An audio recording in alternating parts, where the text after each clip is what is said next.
Yes, this is the box right here at the first ever edition of the YALI Alumni Expo and Trade Show. Thank you so much for, first of all, following the expo from day one to the very last day. Thank you so much for, of course, our sponsors who have been willing to be part of this conversation, shaping the African narrative and empowering young men and women from this beautiful continent. We've had a lot of exhibitors. We've had more than 500 alumni, but also we've had around 600 plus attendees who are here for the duration of the expo. The expo might be over right now for this year, but the conversation still goes on because you're going to be listening to these stories all the time on our website, that is yaliexpo.com. So thank you so much. Let's keep that moving. So we keep on celebrating, connecting, of course, and convening young African leaders. And joining me are gentlemen and lady. Of course, we have two gentlemen from YALI RLC West Africa. Then we have the lady here from Southern Africa.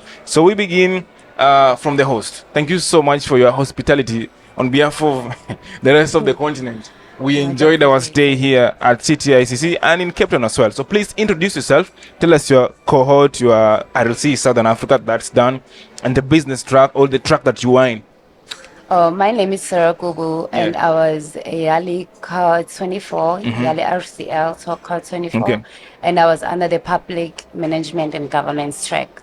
Public management. Yes. How about you, sir? Okay, my name is Collins Omokaro, and I'm YALI Alumni, cohort 5 online, and I'm on the Public Policy and Management track. Okay, nice. How about you? Ridwan Ademola from Nigeria, online cohort 2. I'm a business and entrepreneurship track. Okay. Yes. Perfect. So we have the curriculum that we have as YALI, and we are being trained. When we have intakes, we're being taken through systems and being trained about, of course, the 3 tracks that we have. How has this really influenced the way that you perceive your startup, the way that you perceive your organization, and the way that you do business day to day? With me, before I got to YALI, I had challenges, especially with team building, and as I was in my initial stage, I had to learn about a lot about especially women-centric design. Now I know what my community needs. I know the services that can actually impact their lives, and even with things that I overlooked, things I ignored, through human-centric design, I now know that, what, this I didn't notice, but now I can notice, I know the services that they need. I know what can actually change their lives in my community. You understand better right now. Yeah, I understand better. And that is influencing the decisions that you make, and you definitely is seeing that with the kind of impact that you people are making. Yes, even like on my leadership journey, leadership is a journey in itself. You go through trials and tribulations. So through YALI, I managed to network with people that align with my journey. So they helped me with my growth. I've learned from others. Yeah. Perfect. So she has gone through a little bit of struggle in her business, but she's finding a way out of this based on the training that she received from YALI. I want to know your experience. Are there instances where you were stuck, perhaps with your organization or startup, but 1 or 2 or 3 lessons from the program that you underwent help you maneuver through that moment? Okay. I work with the Albinism and Disability Advocacy Center, who advocates for persons with albinism in Nigeria. We create awareness and as well as empower persons with albinism in Nigeria. Before I joined the YALI training, I volunteered for this organization anyway, but the idea was just scattered over the places. I didn't know what to do. I was passionate about something, but I can't place my finger on how I'm going to address such situation. So when I got admitted into YALI, I got to understand so many leadership skills and how to put my ideas into reality and how to connect and collaborate with people. After I underwent this training, I had the network I wanted. Let me give an instance. In 2020, I collaborated with a person in Ghana who also advocates for present albinism. We're able to come up with a project. We named it World Webinar on Albinism. It was in the year 2020. We collaborated together. It was an online program for attendees all over the world. We had about 200 attendees all over the world in attendance, from Belgium, from Ghana, from US, Canada, and everyone. And we even featured the former UN experts, IKO, on albinism, UN expert. So if you look at all these, the YALI training has given me the insight on how to do so well in my field. Currently, we are working on a project on how to reduce skin cancer among persons with albinism in my community in Nigeria. If not for YALI program, I do not know how would have come up with this idea and how far we have gone in relation to having success in this program. Truly, I've gained a lot in YALI program. Perfect. He has mentioned your country, my friend, Ghana. You know, Ghana is a beautiful place. But first of all, before we go to the beauty of Ghana and the contribution that Ghana has to this amazing continent, what really inspired you or pushed you to apply to a YALI program? Firstly, I'm from Nigeria. Oh, Nigeria. Yes. You guys are neighbors. Yes, we are neighbors. You guys all speak French. We don't. No, Nigeria is English still. Yes, Ghana is also English. Yes, Senegal is French. Yes, Cameroon, French. Cameroon is French. And English. Niger. I think French. Sounds French to me. Yes. Mali. I think French too. French as well. Or Mali. When I was growing up, I knew that every country from West Africa is French. Like, not all of them. Nice. So, yes, proceed. The question you asked again, please. What really motivated you to really apply to the YALI program? I wanted to be a change maker. I wanted to be somebody who give to society. But I don't know how to go about it. Though at the beginning I wanted to give up because I was part of the. Anytime I'm introducing myself to other YALI fellows, I always call myself YALI ancestor because the first cohort 1, I applied, I was rejected. The cohort 2, I was rejected. Now there's online cohort to apply. When that was introduced, also I applied for online cohort 1, I was rejected. I applied again, and now I was selected for online cohort 2. I was so excited because I've been looking for where I can do 3 things, which YALI is into: innovate, network, and impact. Nice. Which when I was selected, I was so happy. Even though my online, it wasn't just like online for me. Because during the project, we had a project that we carried out in Kumasi. I've never been to Kumasi before. We have imparted life in Kumasi through YALI. Because we from the West Africa, myself from Nigeria, I have someone from Cameroon, another person from Burkina Faso. We work together as a team. And the project was implemented in Kumasi because we noticed that Kumasi is it's not even one of the biggest in Ghana. It's the biggest. It's the biggest. Just like the same place we have in Nigeria. The biggest it's the biggest city, or your state, Ibadan. So when we work there, I so much like the impact we make, which actually helped me to work more, to challenge myself more, that I can do better than this. We work in a group, and I'll say, I can also make impact individually myself. Since then, I've been making impact. I've been connecting with other people across Africa and Europe. And at the beginning, I wanted to be doing everything. I wanted to be doing public, going to the public area, going to leadership, going to business, going to everything. But at the end of the day, I sat down. I met one of my mentor, Ajwa, and she said, "You can't be doing everything, Ridwan. Choose where you want to be." And I called myself. I went back home to my country. I was like, "Okay, I think since I studied computer science in school, I have the opportunity to make impact in tech." Nice. So YALI gave birth to my business. Because YALI gave me mental infrastructure. Nice. The way I think 3 times or 10 times ahead of my colleagues. And when I have this idea, I quickly run to mentors, friends.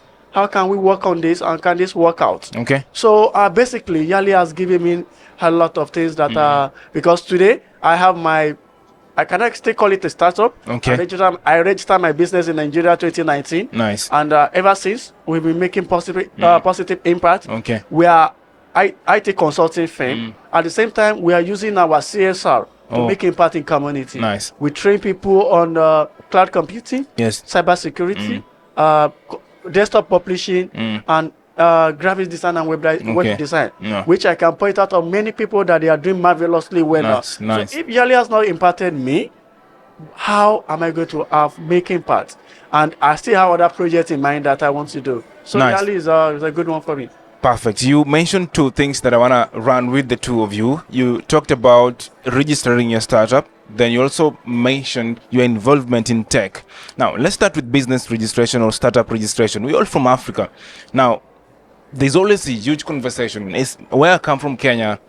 Some people say that it's too difficult to register a startup. Some people say it's too difficult to even register a business. And we have very many young people with nice ideas. I'm not saying that it's not possible to register. I'm just saying where I come from, it takes a little bit long to register these startups. And sometimes when you're running movements like this, organizations like this, or ideas like this, you really have to have them registered so that you can get into partnerships. Maybe we could get funding and all that.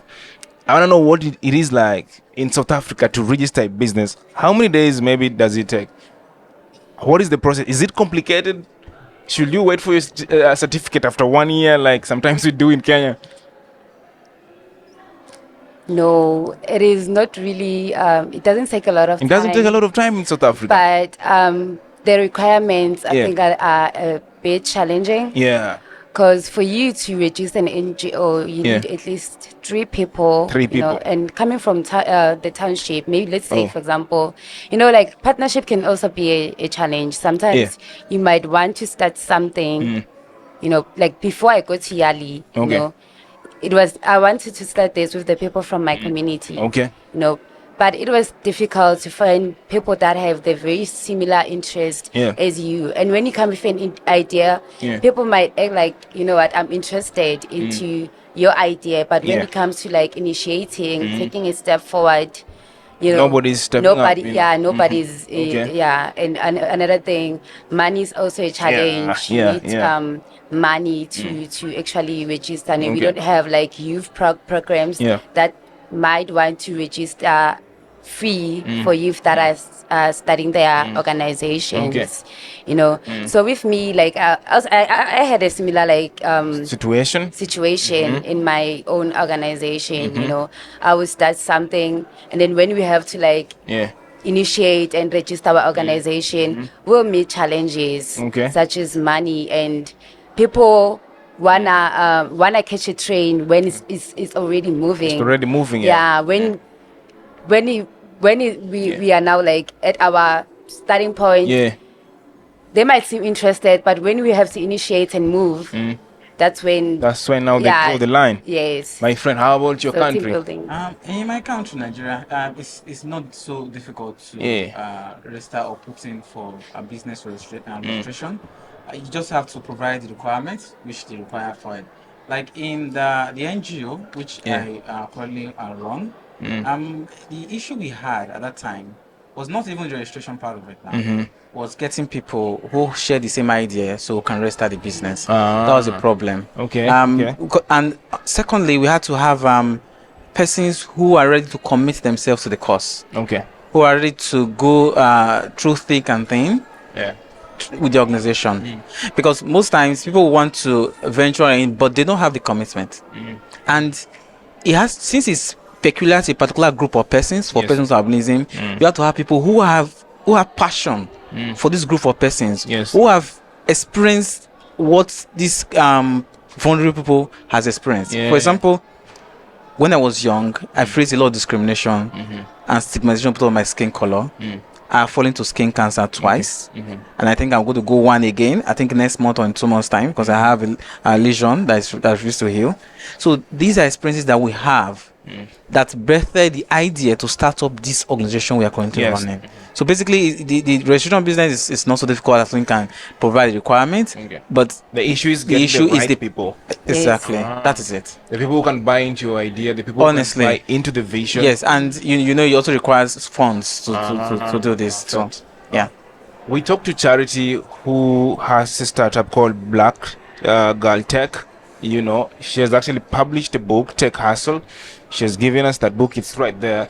And the conversation that she's having is very interesting because she is from Ghana, West Africa as well. And she's saying that her daughter, who is 18 years of age, is actually starting to learn tech on her own.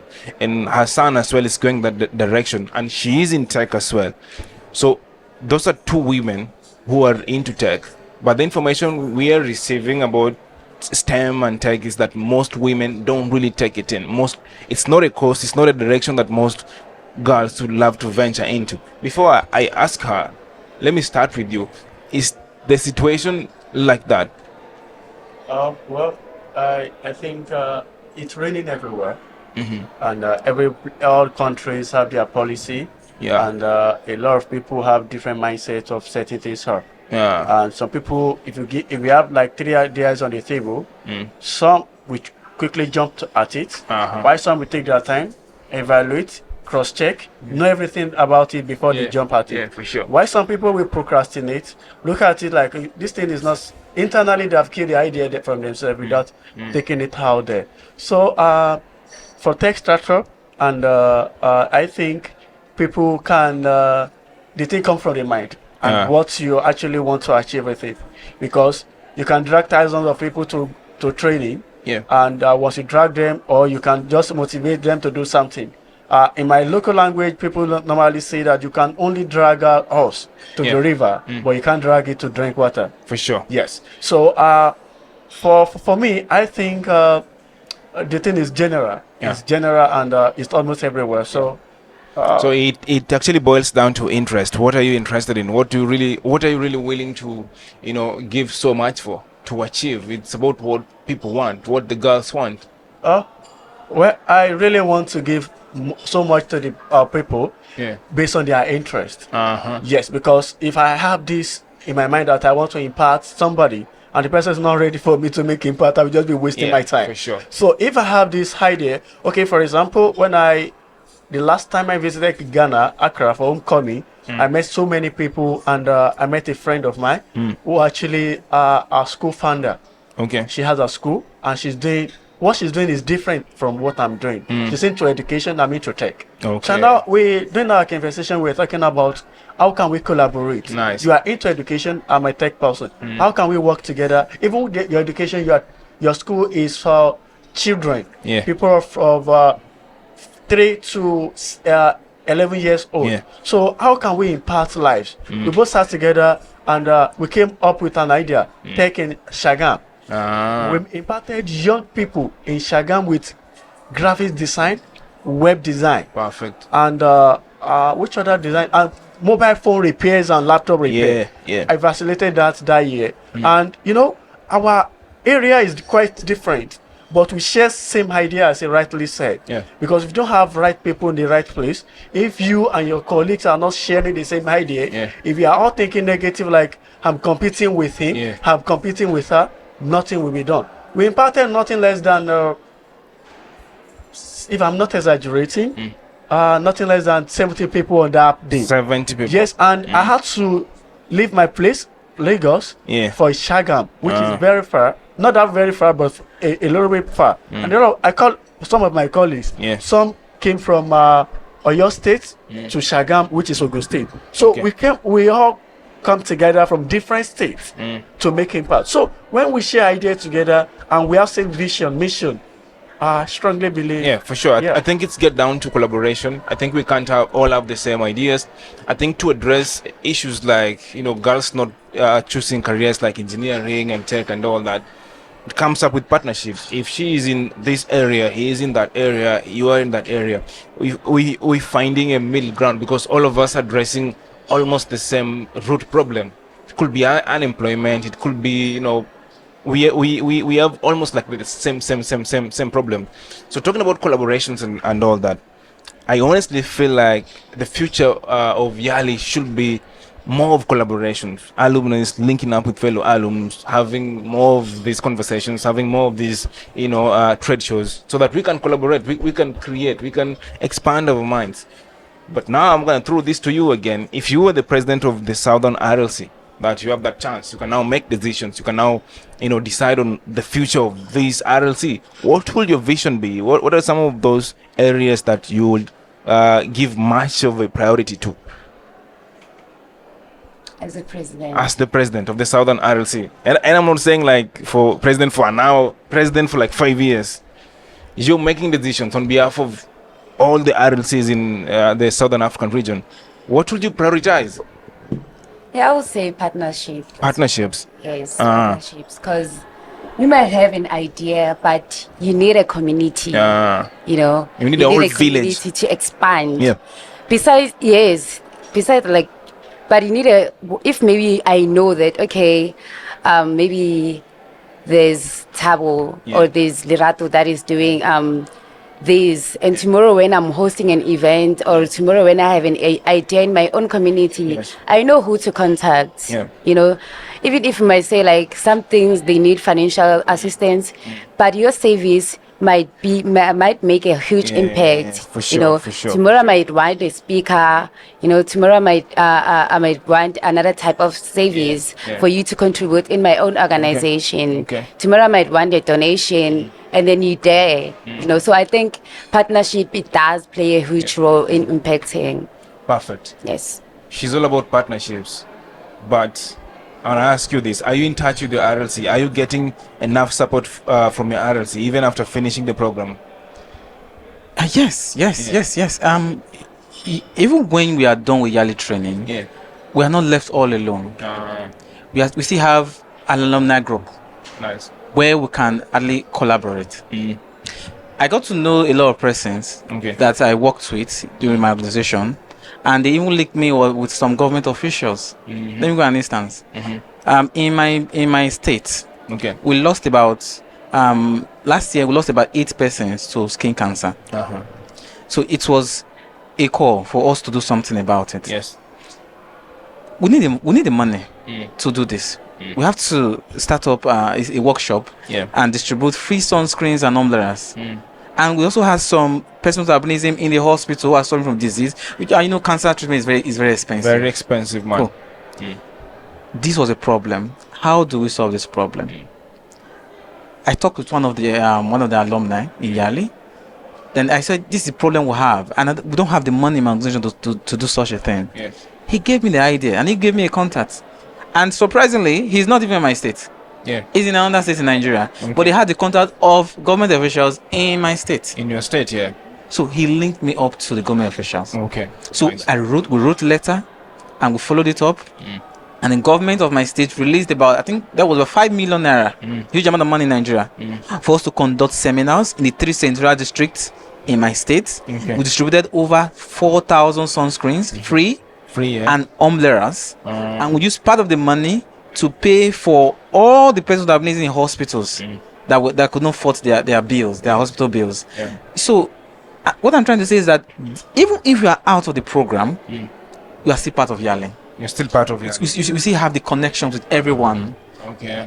This YALI Expo now, during the exhibition, I went downstairs and I went to meet some of them who were exhibiting their wares, and I was absolutely impressed by what they were doing. And I got to know one. I think she says she's from Botswana.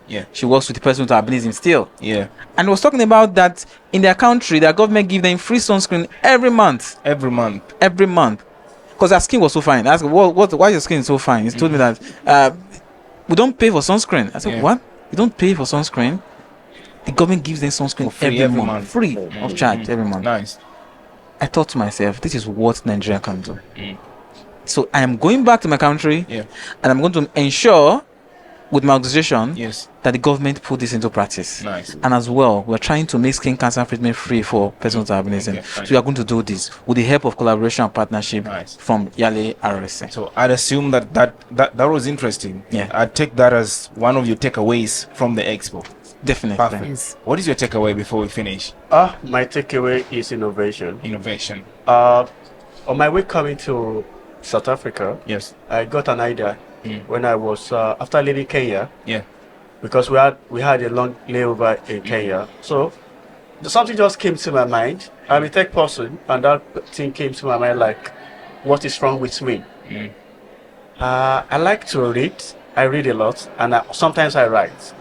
So that thing I said, this is a question that almost everybody asks themselves almost every day. So what is wrong with me? So coming to South Africa, I had already, even I started writing the book right from the play, that I want to write something magnificent. Luckily for me, getting to my room, my roommate happens to be from Cameroon. And when I got there, he had issue with his computer. As a third person, he couldn't solve it. He took the laptop to the hotel receptionist, some other people, even the IT guys could not fix it. When we was fixing it, we missed our way. So I used the first elevator, he used the second one. So I was in the room already, where I was looking for my roommate. He too was me alerted that somebody's already in the room. So getting to the room was so somehow that how can you come to this place and the laptop just decide not to work, and he has a lot of things to present. I just say, can I fix it? He said, why not? Yes. When I fixed, he said, wow, you are truly an engineer. You are truly a tech person without you even introducing yourself to me. So that has already given me reason to have more innovative ideas, because I can quickly say, okay, I have this idea, I want to collaborate, but I don't know how to get about it. So when we have innovation, my take home from this is how people interact. We connect just like old friends. Everybody have their tag. If you say, how can I connect with you, without hesitation, people connect. And this has already made me to get people that are doing same thing with what I'm doing. Perfect. IT guys in Kenya, IT guys in Cameroon, in other African countries. I was able to meet them, and this YALI Expo, I think, to be honest with you, my take home from it is it makes us to come together to unite.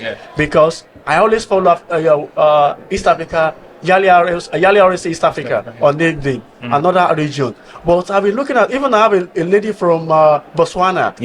I met her on LinkedIn. I wanted to do something together in Botswana and also in Nigeria. So when I announced a lot of people, I started explain to them that I met this person. Oh, I know her from Botswana. She's this, she's that. And I think YALI, for me, it's the connection. This connection for me. Perfect. And innovation. Gentlemen and ladies, your final remarks. And this, please tell us how we can connect with your ideas, your startups, your organizations, and please talk to anybody you feel will be part of what you're doing right now. Could be in a partnership way, could be in a funding way, however way you want to put it. That's your camera, sir, and that's your camera as well, and that will be her camera. So we start with you. What's your last remarks? When looking into that camera right there, you can speak to someone who is watching this and would love to support what you're doing in your home country, and you could give your parting shots as well. Okay, any remark? This one. That one. Oh, that one. Okay, if you wanna reach out to me, I'm Sarakubu on LinkedIn, and then we also have an Instagram page. Please do reach out. All I'm looking for in my own organization, which is Youth Matters Foundation, I'm looking for partnerships that we can collaborate with in my community. Yes. Thank you so much. Yeah, thank you. Okay, my name is Colin Somokaro, and I work with the Albinism and Disability Advocacy Center. We advocate for persons with albinism and try to empower them to rid the society of skin cancer among persons with albinism. We are currently working on projects on distributing free sunscreens to persons with albinism in my community, and as well to see how we can raise funds to cater for those who have skin cancer and those who are in the hospital to pay their bills. So we solicit for funds. So just in case you want to get in contact with me, my name is Colin Somokaro on Facebook and as well as in LinkedIn. So I wait to hear from you. Okay, Ridwan Ademola from Nigeria, and you can reach out to me on LinkedIn. Ridwan Ademola Olusoji on LinkedIn, and my business, Ridwan Digital Technologies, on Instagram. I don't just sell. I don't just want to make money. As I'm making money, the profit I'm making there, I'm using it to impact people. And that has given me an opportunity to have trained much people in my country, West region, Lagos State, Ogun State, Osun State, Oyo State and Ekiti. Yes. Yes, I train people free IT training. Yeah. So if I have anybody that is into what I'm doing, I'm ready for collaboration. Yeah. Also, I'm looking for funding because a business without money is not going anywhere. Yeah. And also, as I'm making impact, I'm also growing because I train people on graphics design, web design, cloud computing, and cyber security. So if I have anybody in this area and they want to connect with me, I'm open. I'm open to welcome them into the idea, whether for business, whether you want to repair your computer, you want to do any IT infrastructure or system installation. I do all that. And if you want to do that, I'm open. I'm looking forward to see that. Thank you so much. Thank you so much, guys, for making time to really talk to us here at the box, from the west to the south to the east. So guys, see you next time. This is the box. Okay. Thank you. Thank you very much. It's fine, guys.